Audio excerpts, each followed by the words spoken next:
Hey, it's Nate with Sauce Ain't the Boss here, and today is day 89 of quitting alcohol. Tomorrow will be the big 9-0, 90 days of no alcohol. That's the first time in my drinking career of over 20 years that I've ever gone 90 days. So I'm kind of excited about that. Not that, keeping track of days is uber important or anything like that, but I do think that 90 days is kind of a significant milestone. Even AA recognizes it and they give you a chip or whatever once you hit your 90-day mark. But I think that you've been through a change of seasons and you've distanced yourself far enough from alcohol where you've given yourself enough time in those 90 days to start realizing and seeing some of the benefits starting to happen in your life from being away from alcohol that long. So excited to do that video tomorrow. It'll be kind of a good milestone for me.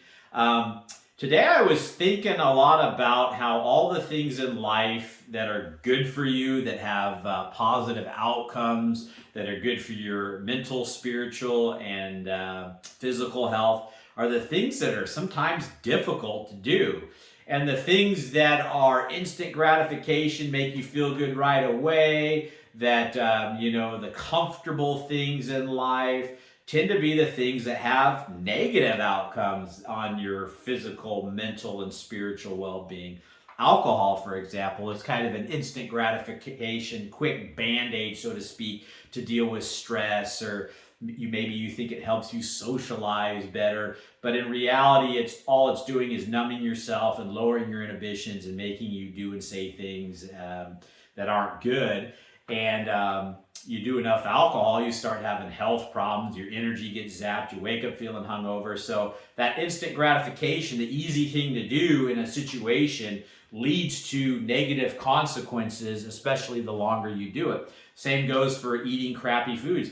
And the whole world is designed in a way that all the things that are easy to do are so prevalent because people are naturally gravitate human nature towards those quick fixes, easy things. That's why there's so many fast food places all over the place, processed foods, quick meals. And but you eat that way long enough, you start getting overweight, you start having health problems, you start being deficient in certain vitamins and minerals, and a lot of things start going bad, when you go for that instant gratification of eating. Working out is difficult, and so people tend to not want to do that and be couch potatoes a lot of the time, and that has negative consequences. You go up a flight of stairs and you find yourself winded, And so it's just the way that the world works, it seems like, is the things that are the easiest to do have bad consequences a lot of the time. And the things that are challenging and kind of push you and make you get out of your comfort zone are the things that pay off with huge rewards. Working out, you start feeling good, you start having more energy, you start sleeping better. Quitting alcohol, same thing. A bunch of great things I've talked about in a lot of these videos started happening in my life. And eating healthy, you start feeling more energy, you start losing weight, your skin clears up, maybe some joint problems or little things you found kind of quirky going on with your body start to dissipate, when you start eating healthy and that kind of thing. So once you get away from the alcohol long enough, it's really important to start looking at the things that are going to challenge you next, because quitting alcohol can be a challenge. It is one of those things. It can be, depending on how you approach it, a little difficult to do and challenging, especially in the beginning. But again, it's one of those things that does have huge rewards. You save money. Your relationships with your family and friends starts to improve. Your health starts getting better. You start eventually getting better sleep after you get over that initial hurdle. And, you start being more present in the moment. Your brain fog lifts. And I've talked about all the positive things that come along with quitting alcohol. And so once you get that behind you, then you can start looking at your health. And am I eating as healthy as I should? Or am I driving through these fast food places more than I should? And again, eating healthy, sometimes it's expensive. Sometimes you have to think ahead. You have to prepare meals. You have to pack your lunch because you don't want to drive through these places at lunchtime or whatever. And so, yes, again, it's more effort. It takes more time and energy sometimes to do the things that are going to have huge dividends and pay off. And it's just like working. If you do a substandard job, you take the easy way out, you cut corners, you're going to end up with less great results at your job or at the tasks that you're doing.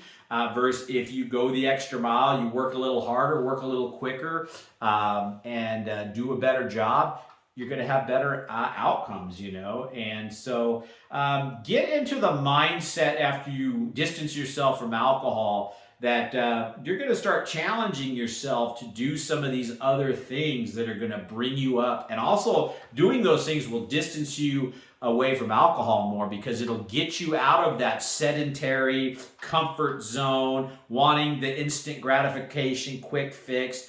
And it's a process. It takes time, and that's one of the huge things that I've been focusing on this time quitting alcohol versus all my attempts in the past is I've really put a huge focus on working on myself and going after these other things that are uncomfortable. But I know, and I can already see the working out's having benefits. The eating healthy is having benefits. The focusing on my relationships with my family is having huge rewards and benefits. If I wasn't doing these things and I was just I pulled the alcohol out, I'm staying in my comfort zone, I don't want to work out, I want to eat crap foods for comfort, I'm going to start having lack of self-confidence because I'm starting to gain weight. I know I'm on a path I'm not supposed to be on, and it's so much easier to gravitate back towards the drinking if you're living that sedentary lifestyle where you're going for the quick fix, instant gratification, comfort zone type stuff. So there's that life. That's the alcohol gravitating life. And you got this life over here. Work out, eat healthy, focus on yourself, being a better human being, help other people, do all the things that are difficult and uncomfortable. And it's like I said in an earlier video, you can kind of look at the people that live this other lifestyle where they're kind of instant gratification, quick fix, don't really want to put in the effort because it's too hard, the way that they present themselves, behave, you can pick them out in the workplace, you can pick them out at the grocery store. And again, it's not a judgment. I've lived enough time doing some of the things that these people do. It's just life choices, and I know somebody in that lifestyle right now that's been on drugs. They're going for the quick fix with everything. They don't work out. They don't eat healthy. They've been doing this for decades, and their life is an absolute crap show mess right now. And then I look over here at the people that are, they take care of their yards. They take care of their cars. They work out. They eat healthy. They're not drinking like crazy. They're not eating fast food. They just seem happy, well put together. They focus on their relationships, and it's a great life, and you can just see their energy and their sparkle and their twinkle because, you just are going to have a better life if you do the hard stuff and you put in the effort. And then after a while, it seems hard in the beginning, but it becomes part of your behavior and your habits and your routine. And the next thing you know, I look forward to working out now. I look forward to eating healthful foods. In fact, sometimes I'll eat junk food now, and it tastes horrible. I've gotten my taste buds used to this stuff now. It's just training yourself and getting yourself. And then, if you can do the 90 days where you quit drinking and you work on yourself, and you develop this new habits, behaviors, and lifestyle, it becomes just a better life. And then you don't want to drink, versus over here, this quick fix lifestyle. So, again, guys, once you get past the alcohol, that's definitely a huge thing. And when I started this whole thing, that's all I thought I had to do, to be honest. I didn't really think too much ahead. It was just get away from the alcohol. But then I quickly started to realize that, hey, if I just do that and that alone, and I don't do anything else, I'm going to want to gravitate back, or I'm not going to better myself as much as I could or should. And it leaves yourself a little bit vulnerable, I think, to going back to alcohol. That's not to say, we could all be, doing 100% everything all the time and be rock stars, but I think you can't just remove the alcohol and still kind of live this other life where you're eating bad and you're not working out and you're doing a half-assed job at work and you're blowing off your family relationships, and you can see that life's going to make you lack confidence, going to make you a little bit miserable, depressed, and you're going to probably pick up the bottle again. Versus if everything's just going amazing with this life over here, you go, why would I want to drink? I don't even feel the urge because everything's so great, So something to think about, guys. If you're getting anything out of these videos, give them a like, subscribe to the channel if you can, and tomorrow will be 90 days. So looking forward to that. Remember, sauce ain't the boss. You are. You guys have a great day.